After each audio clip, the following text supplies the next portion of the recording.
Breaking news. I had the injury that she has. Lisa Leslie on why Indiana Fever shouldn't bring Caitlin Clark back this season. Leslie thinks the Fever should let Clark sit out the rest of the season.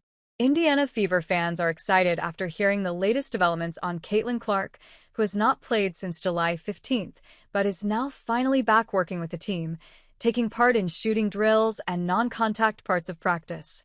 But while fans are hoping that Clark gets back to action as the playoffs are fast approaching, Hall of Famer and WNBA legend Lisa Leslie does not think the team should risk bringing her back this season. Do you want to see Caitlin Clark for the longevity of her career?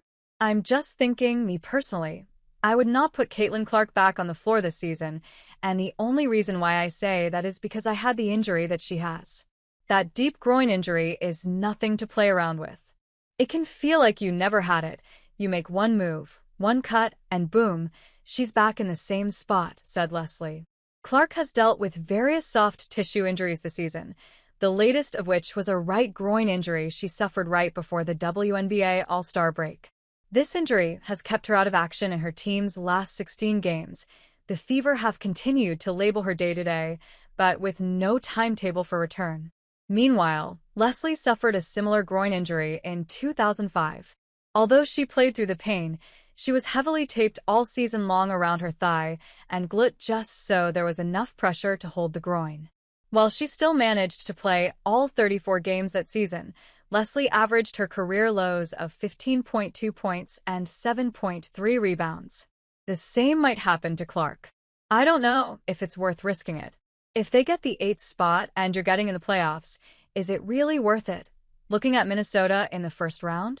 I don't know. That's just my opinion. What do you think? She added. The Fever picked up a big win on Tuesday, defeating the Seattle Storm 95-75 at home to improve to 20-18 on the season and stay in 6th place in the latest WNBA standings.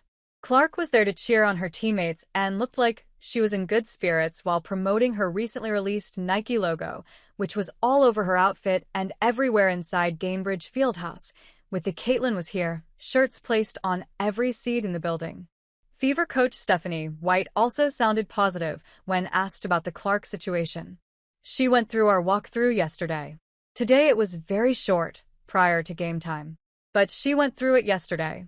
And I want to see her in practice. Live in practice, White said. I want to see her continue to work to not just build endurance, but to be able to handle contact 94 feet, as it's going to be in game. And to be able to do that and sustain from an endurance standpoint. And that's going to take multiple practices to make sure that there's no regression. And as most of us know, as we get fatigued, we look different. And see how she plays through fatigue, she added. With the pressure from the fans and perhaps even from Nike, her apparel is set to launch on September 1st. Clark will likely play again this season. But against a dominant Minnesota Lynx team that is 30-7 overall and 18-1 at home this season, that might not matter.